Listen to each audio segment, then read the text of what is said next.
سلام به رفقای صمیمی رادیو کپسول. من فیروزه هستم و به کپسول دوم خیلی خوش اومدید. یادتونه گفتم اینجا قرار لایه‌های پنهان زندگی آدم‌ها رو بشنویم.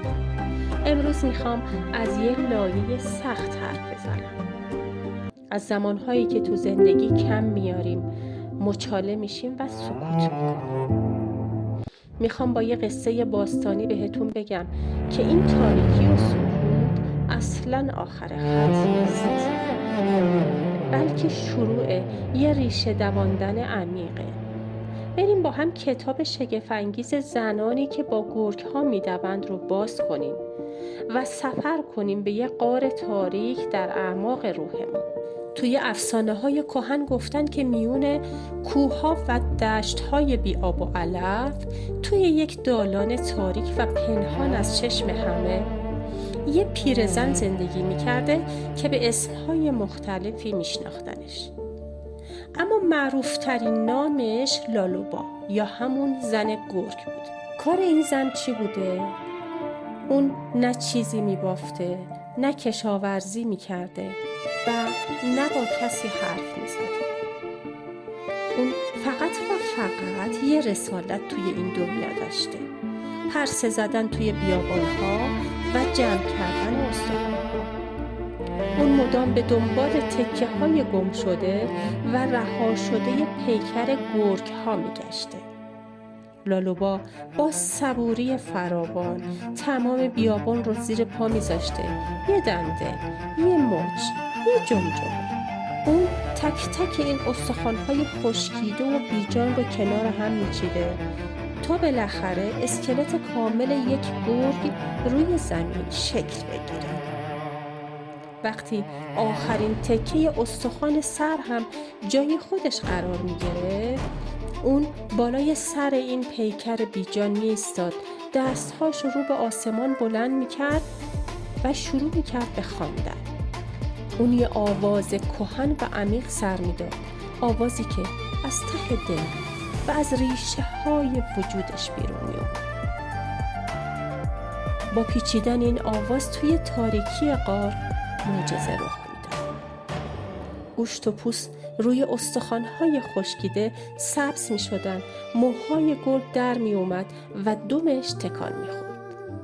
آواز لالوبا ادامه پیدا می‌کرد تا اینکه گرگ نفس می‌کشید، چشم‌هاشو باز می‌کرد، از جا می‌پرید و با سرعت به سوی افق می‌دوید.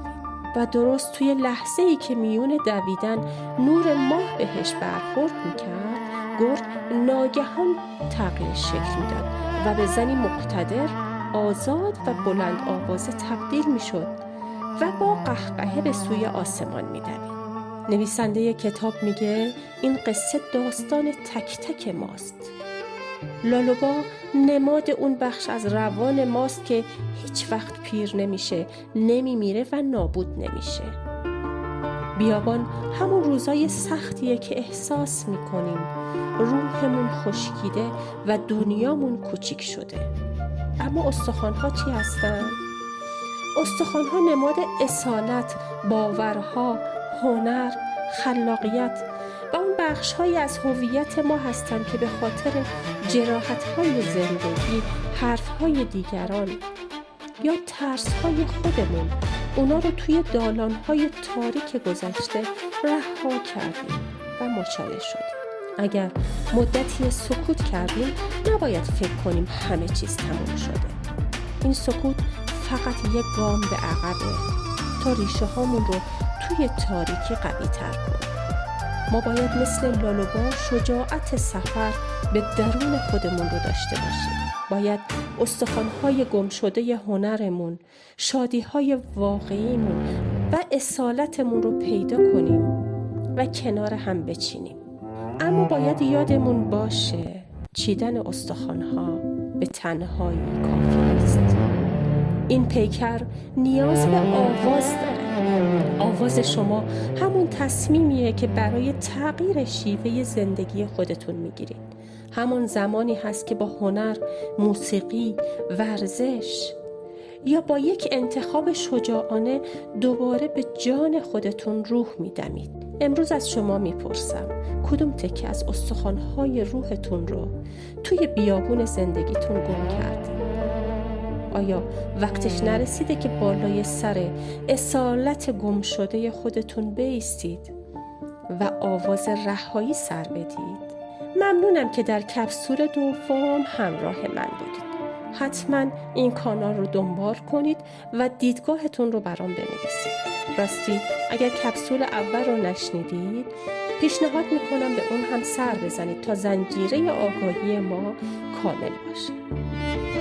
تا کپسول بعدی مراقب ریشه ها و اصالت زندگیتون باشید. دوستتون دارم. خدا نگهدار.